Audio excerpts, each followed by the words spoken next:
بسم الله الرحمن الرحيم. Imagine une seule journée, une seule, capable de transformer toute une vie. Une journée où chaque geste a un sens, où chaque instant rapproche du divin, où même les actions les plus simples deviennent des actes d'adoration. Une journée vécue par l'homme le plus influent de l'histoire, non pas dans le pouvoir ou la richesse, mais dans la profondeur spirituelle, la discipline et la sincérité. Et si tu pouvais entrer dans l'intimité de cette journée? Et si tu pouvais voir, ressentir, presque vivre chaque instant du quotidien du messager d'Allah? Le messager de Dieu, que la paix et la bénédiction de Dieu soient sur lui, est le modèle pour chaque musulman sincère dans son islam. Dieu le Très-Haut a dit dans son noble livre: en effet, vous avez dans le messager d'Allah un excellent modèle à suivre, pour quiconque espère en Allah et au jour dernier et invoque Allah fréquemment. لقد كان لكم في رسول الله أسوة حسنة لمن كان يرجو الله واليوم الآخر وذكر الله كثيرا. Ce que tu vas découvrir maintenant n'est pas un simple récit. C'est un modèle de vie, une immersion totale, une transformation possible. La nuit enveloppe encore le monde de son voile silencieux, et dans cette obscurité paisible, une présence se lève avant tous les autres. Ce n'est pas un réveil ordinaire, mais l'éveil d'un cœur constamment relié à son Créateur. Le messager d'Allah, paix et salut sur lui, ouvre les yeux, et dès cet instant, chaque geste devient adoration, chaque mouvement devient sens. Il ne se contente pas de quitter le sommeil, il renaît à la vie avec une conscience aiguë du don qui lui est accordé. Ses lèvres murmurent la louange. Louange à Allah qui nous a fait revivre après nous avoir fait mourir. Et c'est vers lui que se fera la résurrection. Puis, dans la quiétude de la nuit, il purifie sa bouche avec le siwak, geste simple en apparence, mais porteur d'une intention profonde. Se présenter devant Dieu dans un état de pureté. Il se redresse, frotte doucement ses yeux encore marqués par le sommeil, lève son regard vers le ciel étoilé et récite les derniers versets de la sourate Al-Imran, comme si chaque étoile devenait témoin de cette méditation. Puis vient l'eau, source de pureté et de renouveau. Ces ablutions ne sont pas mécaniques, elles sont méthodiques, habitées. Il commence par laver ses mains, 3 fois, comme pour effacer toute trace de négligence. Il prononce le nom d'Allah, utilise à nouveau le siwak, rince sa bouche avec vigueur, aspire l'eau par le nez, lave chaque membre avec précision, toujours en commençant par la droite. Ses gestes sont constants, réguliers, empreints d'une discipline qui révèle une profonde conscience spirituelle. Lorsqu'il termine, il prononce l'attestation de foi, et dans cette simple parole s'ouvrent symboliquement les 8 portes du paradis.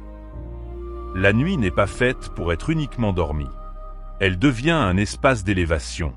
Le messager partage son repos avec l'adoration.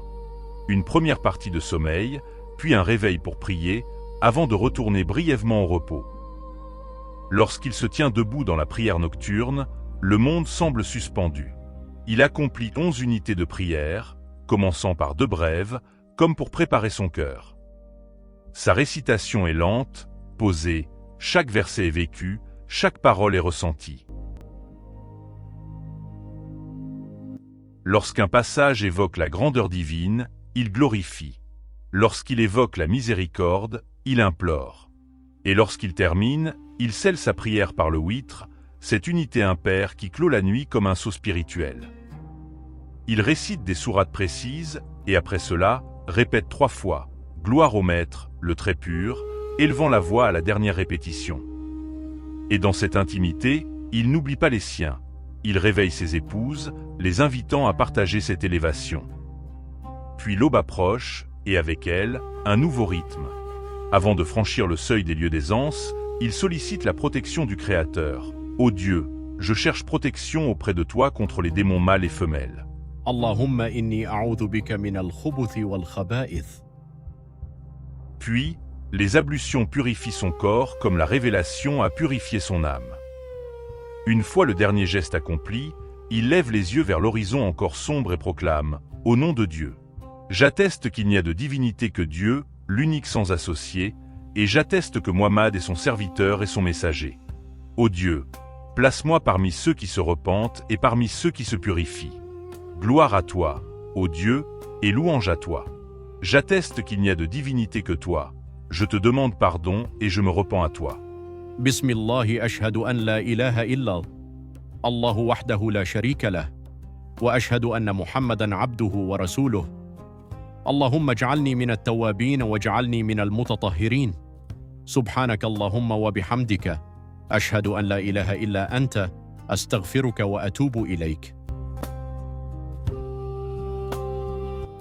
Après l'appel de Bilal, il prit sur lui-même en tant que messager, demandant pour lui le rang d'al-Wazila. Avant la prière obligatoire, il accomplit 2 unités légères, surérogatoires, mais d'une valeur immense, supérieure à tout ce que contient ce monde. Ces 2 rakats de l'aube, où il récite dans la première la sourate Al-Kafirin, puis dans la deuxième la sourate Al-Ikhlas, sont à ses yeux plus précieuses que le monde entier et tout ce qu'il contient. C'est le moment où le temps s'arrête, où l'éternité s'invite dans une chambre d'argile. Lorsqu'il se rend à la mosquée pour la prière obligatoire, sa démarche est calme, digne, jamais précipitée.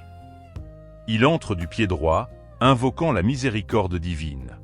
Il ne s'assoit pas immédiatement, mais accomplit 2 unités de prière pour saluer le lieu. Après la prière de l'aube, il reste assis, immobile en apparence, mais intérieurement en dialogue constant avec son Seigneur. Le soleil se lève et lui demeure dans le dhikr, transformant ce moment en un véritable bain spirituel. La matinée avance, et avec elle, une nouvelle opportunité d'adoration, la prière d'ad-Duha. صلاة الضحى.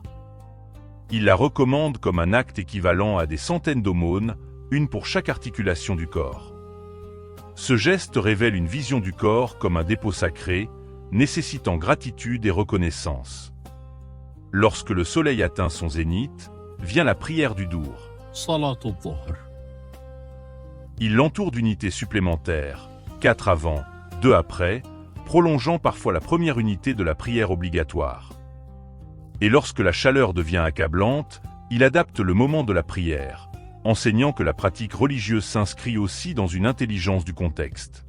L'après-midi s'installe, et avec elle, la prière de Asr. صلاة العصر.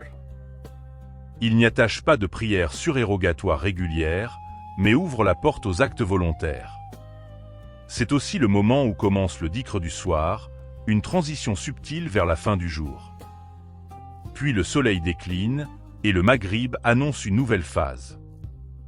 Il recommande de protéger les enfants, de fermer les portes en invoquant le nom d'Allah, conscient des dimensions invisibles qui accompagnent ce moment. Il encourage aussi la prière facultative avant l'obligatoire, pour ceux qui souhaitent approfondir leur lien. La nuit tombe, et avec elle, la prière de Isha. صلاة العشاء. Il aime parfois la retarder, si cela ne pèse pas sur les autres. Il déteste dormir avant cette prière ou s'engager dans des discussions inutiles après, préservant ainsi la qualité de la nuit. Avant de se coucher, tout devient rituel. Il refait ses ablutions, époussette son lit, s'allonge sur le flanc droit, place sa main sous sa joue. Il récite des versets protecteurs, souffle légèrement dans ses mains, les passe sur son corps. Il répète des formules de glorification et de gratitude, construisant ainsi une forteresse spirituelle pour la nuit.